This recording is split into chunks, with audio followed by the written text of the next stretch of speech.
I can only name a few games that really stuck with me. World of Warcraft Vanilla, Lineage 2, and Guild Wars 1. And maybe lately, New World, when it launched, I clocked about 800 hours. But that's about it. Yet, I played close to 60 MMORPGs in my life. So, we can say that the list of MMORPGs that stuck with me is quite short. So I wondered why an MMORPG can stick with you for longer than any other game. Why didn't I mind grinding in Lineage 2, yet when asked to do the same in Throne and Liberty, house cleaning was more entertaining. I really don't think that I somehow grew out of it. I don't think that life is getting in the way. I suspect that the flaw lies in the bad game design. In this video, I want to have an honest look at two core progression systems that make or break an MMORPG. The balance between them to make the game stick beyond the honeymoon phase. A quick disclaimer though, I'm not a game designer, I am just a player like you who wants to experience the magic of MMORPG games. All observations in this video are based on my experience with those games, so if you want to share a similar story or maybe see things differently, please let me know in the comments. Okay, let's go. The backbone of any MMORPG is character development. Here, you advance your power and unlock new content over time. For example, stats, abilities, crafting skills, reputations, and higher level zones fall under this category. The upside of this system is that you know exactly what to do next. The progress is represented by numbers that everyone understands. You can compare your damage with others, and in return, that fosters player engagement and sense of achievement. Unfortunately, that kind of purpose is short-lived. It won't be long before you burn through the content and start asking yourself, why the fuck am I doing this? That's because you are getting better, but not really going anywhere. Welcome to the treadmill. You see, a vertical progression system can't exist in vacuum. It's too one-dimensional. It needs a challenge to measure the power against, some sort of higher purpose. But here's the issue. Mihaly Csikszentmihalyi's flow design says it clearly. Make the challenge too hard and the player will quit. Make the challenge too easy and the player will quit. The first one out of frustration, the second one out of apathy. In Dune Awakening, my friends and I questioned the reason to farm the best gear all the time. The required materials were cumbersome to get, yet we cleared the game with the mid gear.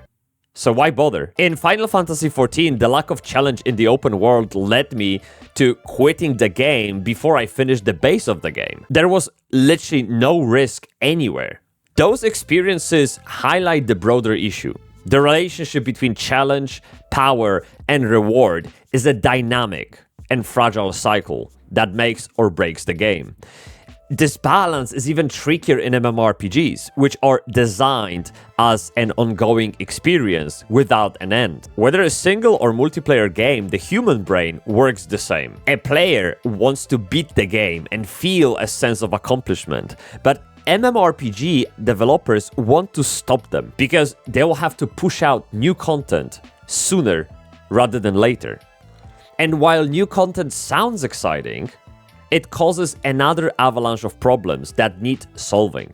Not only does it invalidate the current content and the already accumulated power, it also widens the progress gap between new and existing players. And that's when we see recurring level squishes, level boosters available in cash shops, level downscaling in lower level areas. All of those solutions are fixing symptoms, not the cause. You could say developers are also on the same treadmill. Imagine if World of Warcraft Midnight didn't have the catching up mechanics for newcomers. You would subject new player to go through 20 years worth of content, man. I don't think anyone would bother. There have been attempts to mitigate those innate pitfalls. Like Brighter Shores keeps your class and gear tied to a zone, meaning if you revisit earlier content, you have to equip corresponding gear. Technically, in such scenario, progress doesn't have the expiry date. And it's hard not to mention the best MMORPG of all time, World of Warcraft Classic, or Vanilla, depending how you look at it.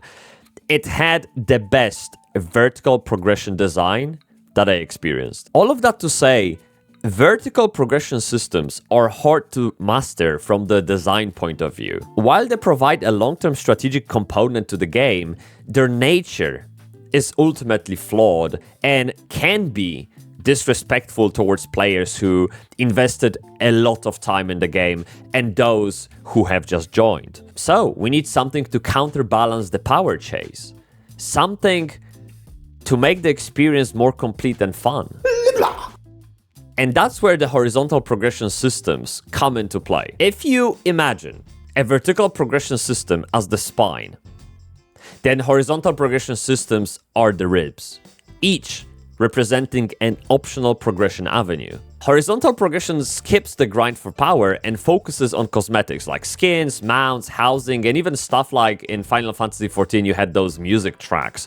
It keeps old content fresh. It's a welcomed alternative to the power race. If at any point a player needs to chill, they can engage with the slow-paced part of the game of getting collectibles. More often than not, these horizontal achievements communicate your determination, time investment, and that you're probably single, to be honest. Yeah. It's the type of content aimed at casuals and completionists, as it never falls out of fashion. Sounds good, but there's one big problem. The plethora of options quickly becomes overwhelming, especially for new players. That's because that kind of progression relies on a player to set their own agenda, which is difficult for someone who doesn't know the game or has returned after a long break. Typical choice paralysis. I came back to Guild Wars 2 after 8 years of hiatus. I immediately felt intimidated to the point of regretting the idea. But I decided to create a new character to ease me into the progression, and only then I fell in love with game again. The rib analogy is more accurate than you think. The horizontal progression system can't stand on its own. The ultimate downfall is that it fails to captivate in the same way the vertical progression can, primarily due to differences in psychological rewards, structure, and perceived value. If the rewards are bland or locked behind crazy grinds, people won't engage. So how to fix that, you ask? Well, you weave both progression systems together. For example, if you want a rare housing decoration, you need to complete a dungeon with a group of people. But before you can join, you'll need to craft better armor, and so on. That kind of hybrid approach can help bridge the gap and give the players captivating purpose. By the way, I hope that the upcoming housing in WoW Midnight will be exactly that kind of evergreen content, but this is a side note. Another great example are quest chains to unlock mounts in Guild Wars 2. They are very closely tied to the lore and character progression. Julie Papon, so good. All right, we talked about two progression systems that make the MMORPG. We could end this video right here, but I feel like it's a little hollow inside. It's almost as if something was missing.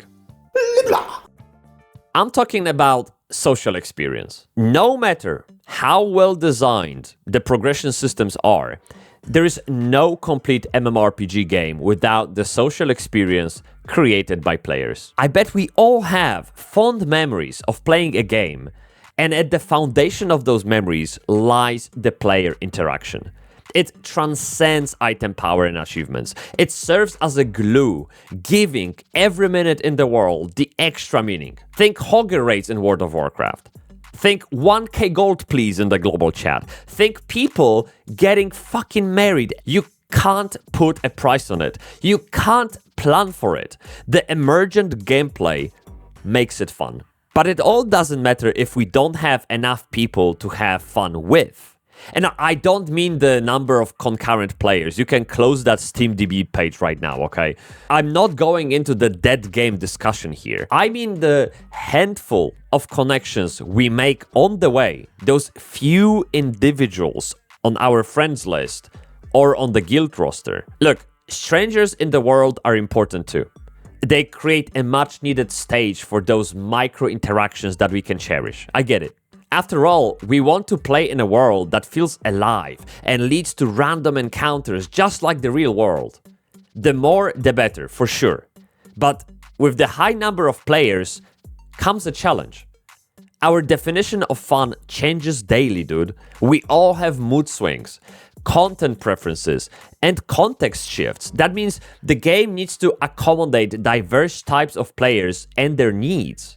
Now, I highly recommend that you dive into Bartle's taxonomy of players to better understand this. But for now, all you have to know is that regardless of our preferred gameplay style, we all need each other to sustain a healthy online world. We can hate mosquitoes all we want, but they are necessary to uphold the balance in the ecosystem. Looking at you, gankers. Right, so why do some MMORPGs stick when others don't? I think ultimately games are a form of entertainment. We need to have fun playing them. And MMORPGs that stick are simply fun to play. The progression systems are only tools for the job. To bring fun to our screens, actions that we take in games must feel significant, directed, and purposeful. You need to know why you're grinding for that plus 13 enchant on your Dragon Slayer sword, or maybe 99 out of 99 smithing skill in OSRS. Without the why, there's nothing. Plus, interactions with players give the progression systems the extra meaning. They wrap them in rivalry, camaraderie, and lead to emergent gameplay that forms best memories. It felt great to link Staff of Jordan that you dropped to a friend, didn't it? That's because adventures are better shared. With that said, responsibility is on both developers and players to build worlds that we will want to spend 10,000 hours in. Developers need to master the craft of designing online worlds, and players, they need to use those worlds to set goals and build communities that will make every moment meaningful. But none of it matters if the monetization is shit. But that's for another time. Thank you very much. Stay Bybsie. Subscribe.